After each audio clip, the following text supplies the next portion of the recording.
kulanti wacan oo wanaagsan daawadayaal iyo dhageystayaal ku soo dhawaada warbaahinta Daljir oo raysi gaar ah oo aan la yeelanayno aqoon-yahan Cali Axmed Cali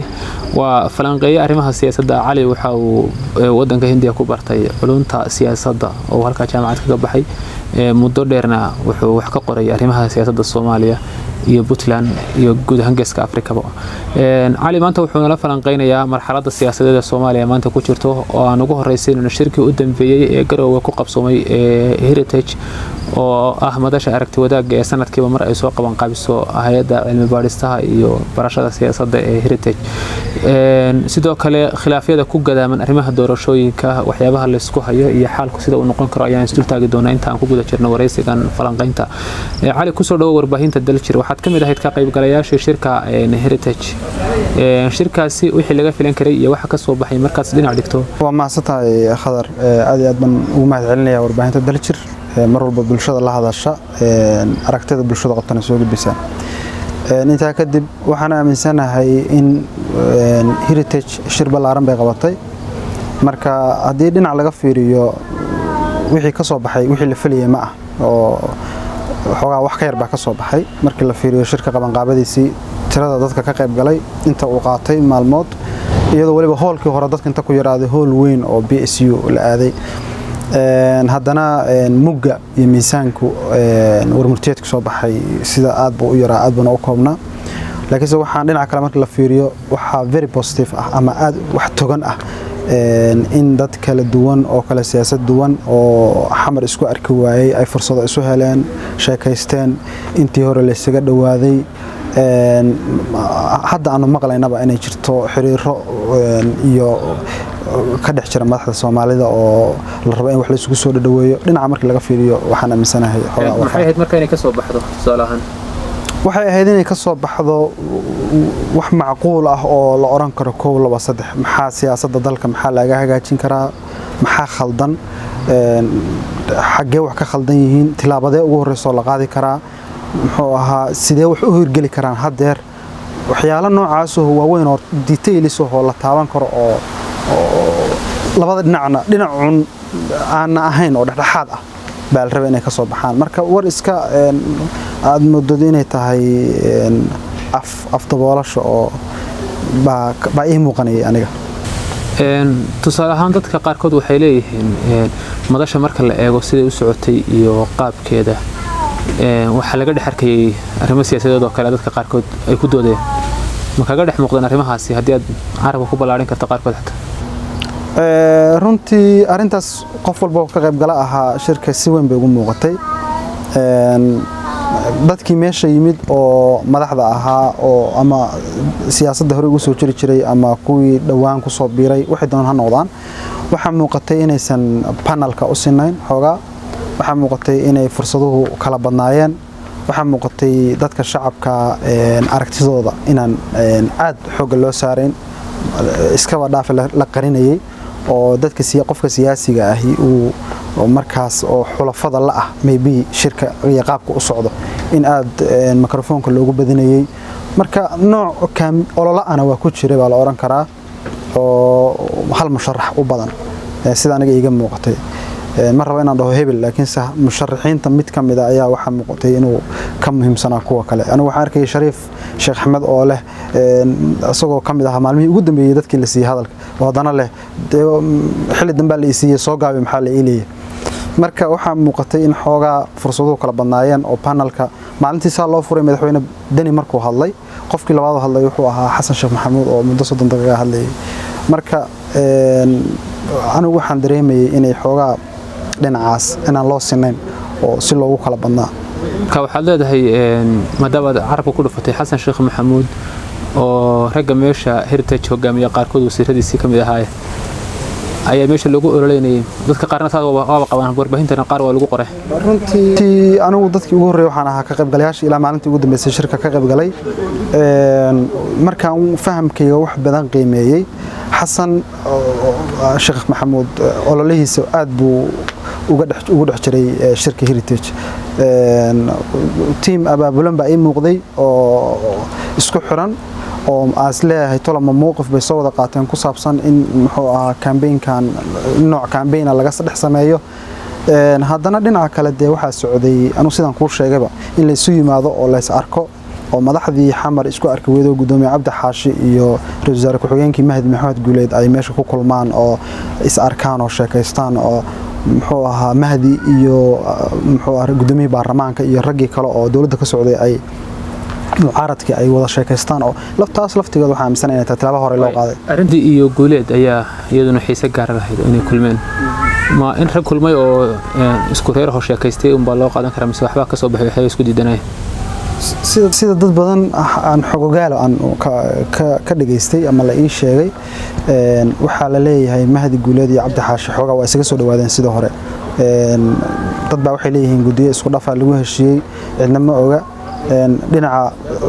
waxa loo badinayaa baa lagu leeyahay dhinaca gudiga doorashooyinka xitaa heer federaal farmaajo iyo mucaaradka inay isaga soo dhawaadeen sidii hore marka waxaan u maleynayaa Mahdi Guuleed iyo Cabdi Xaashi arintaas isu imaanshaha guul weyn inay ahayd oo rag isxamar isku arki jiray ma ahayn arrimaha doorashooyinka federaalka meel adag baa weli la kala taagan yahay dowlad goboleedyada iyo federaalka iyo sidoo kale siyaasiyiinta musharaxiinta oo mucaaradka ku ah madaxtooyada hadda raga ka talinaya maxay ku dambeyn karaan arrimahan halkii hadda wax maraya hadda sida wax u socdaan waxaan moodaa inay mucaaradka u danaynayso tusaale ahaan markasta oo lagu sii dhawaado 8 February ayadoo processkii doorashada wax ka bilowday uusan jirin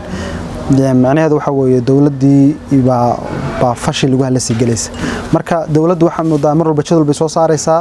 waxay rabtaa inay pressure saarto qolyaha mucaaradka ah ama inay baqdan geliso miya laakiinse hadda sida wax u socdaan haddii dawladdu ay qaadato tilaabo kale oo ah inay guddigan wax ka bedesho deegaan doorashooyinkana laga heshiiyo oo gaar ahaan arrinta Jubbaland ka dhex jirta si uun looga heshiiyo noocay doonto ha noqotee waxaan aaminsanahay wax dhaqaaqi karaan hadda wax weyn oo adag oo la isku haysta arrinta gadaa ugu weyn laakiin arrimaha kale oo dhan waxa lagu yiri waxay ugu dhagan yihiin guddiga doorashooyinka madaxweyne Farmaajo magacaabay inaysan ahayn guddi sax ah iyagoo daliishanaya inay ka buuxaan shaqaale dawladeed iyo saraakiil ciidan dastuurka uusan gabi ahaan go'aansay dadkaasi ka mid noqdaan guddiyada doorashada khadarow waa run arrintaas aad baa la sugu haystaa laakiin arrimahaas waxay ka mid yihiin baa la leeyahay arrimo madaxweynaha xitaa uu wax ka ogol yahay wax ka bedelo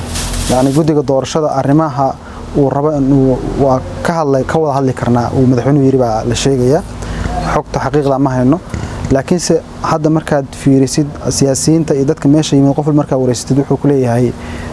way u badan tahay in arrimaha guddiga doorashooyinka laga heshiiyo laakiinse arrimaha adag waa dhinaca gobolka Gedo aan dul istaagno marka la eego mowqifyada madaxweyne Farmaajo iyo madaxweynaha Jubbaland Axmed Madoobe aad ay ugu kala aragto duwan yihiin waxa la isku hirdinayaa xildhibaanada ka soo bixi doona gobolkaas cid ay gacan saar lahaan lahaayeen ayaa wararku sheegaya see la isugu soo dhaweyn karaa oo xeego noqon karta ilkana u nabadgeli karaan wallahi waa sida sheegtay waxa muuqda in Axmed ay team la socdaan reegada ah madaxweynuhuna de uu la yiraahdo Gedo ka soo jeeda yani deegaan dad ahaan marka culays badan baa labadoodaba saaran nin walba wuxuu rabaa inuu dadkiis iyo xulufadiisi inuu qanciyo raba way adag tahay marka in ay wax kala qaataan arinta ugu macquulsan waa in xildhibaanada Gedo Axmed la socda xubno la siiyo madaxweyne Farmaajo dhowr xubnood oo gobolka Gedo ama siiyo ama inuu maamul isku dhafa ah oo guddi macquul ah oo doorasho ka qaban kara gobolka Gedo magaalada Garbaharey wada tagaan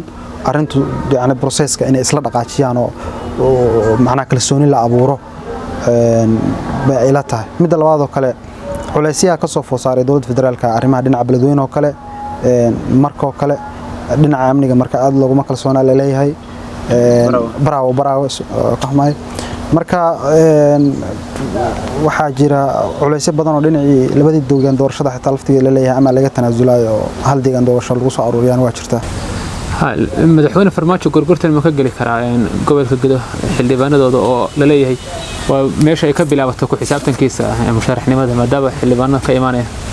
wallahi madaxweyne Farmaajo qodobka gobolka Gedo waxay ka mid tahay qodobada ugu adag oo uu taagan yahay inaan usan ka tanaasuleyn marka haddii uu is yiraahdo maybe fursad kale ah jirta ama si kale oo aad u dagaalami kartaa jirta oo laga yaabaa inuu ka tanaasulo haddii kalena waxay ila tahay in xal kale oo xal mastuur ah oo si uun dhexdhexaad u ah in la gaari doono waqti intee leeg bay qaadan karaan arrimahaas oo dhan inta laga heshiiyay in hore loo wada dhaqaaqo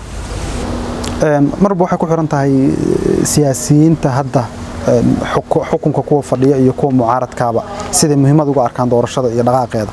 haddii haddeer culays la saaro oo wax laga wada tanaasulo waxaa dhici karta inay qaadato maalmo inay bila qaadatana waa macquul tusaale ahaan hadda markii Axmed Madoobe la dirarayay muddo 8 bilood ah 9 bilood ah maalinta dambe 14kii bishii June ayaanu aragnay madaxweynaha Djibouti u safraya oo leh Axmed Maxamed Islaam waxaan u aqoonsaday madaxweynaha Jubbaland wax mucjiso dadka ku wada noqotay oo aan la filayn marka waxba macnaha waa macquul in caawa aan helno fariin madaxtooyada ka soo baxday oo leh hal deegaan doorashaan ku soo aruurinay ama in ay jirto in Axmed Madoobe yiraahdo waan ka tanaasulay arintan oo hawsha ha dhaqaaqdo marka siyaasadda Soomaaliya waxa iska noqotay hadda qaab cimilo oo kale aan la qiimeyn karin waxa dhici doona saacadaha soo socda iyadan arrimahaas oo dhan laga heshiinin xaaladuna halka amaantan taagantahay ayaa 8 February la gaaray dad badan baa walwalsan sawir noocay adiga kaaga muuqda halka falanqeeyahan 8 February hadii la gaaro ayadan waxba process oo bilaaban waa runtii waa fashil weyn bay noqonaysaa sababtoo ah tusaalahan waxa jirta Xasan Sheekh Maxamuud inay la dhaaftay muddo xilligii 2016 laakiin Xasan Sheekh Maxamuud processka Abriil 2016kii ayaa already heshiiskiisa la gaaray oo wax walba laga heshiiyay 2016 bisha Oktoobarna xildhibaano ayaa soo baxay aqalka sare ah marka haddeer hadii wax bilowdaan gobolku doona waxa ka bilowdaan processka 6 bilood 5 bilood 4 bilood 3 bilood inta doonuu jiitami kara laakiin ayadan wuxuu bilaaban hadii 8 February la gaaro madaxweynuhu wuxuu ku khasbanaan doonaa inuu cid walba cid ay doonto ha noqoto qof xil haya iyo mid aan xil haynba inuu kala gorgortamo arrimaha doorashada miiska uu soo fariisto waxna uu ka ogolaaday ku khasbanaanaysa haddeer laakiin wuxuu leeyahay awood iyo xasaanad ka badan sida caadiga maadaama ay xil hayntiisii ka dhiman tahay waqti aad iyo aad ayuu mahadsan yahay Cali Axmed Cali oo ah aqoonyahan falanqeeyaha arrimaha siyaasadda bartayna culumta siyaasadda ahna qoraa wax ka qoraa arrimaha siyaasadda ee Soomaaliya aad buu mahadsan tahay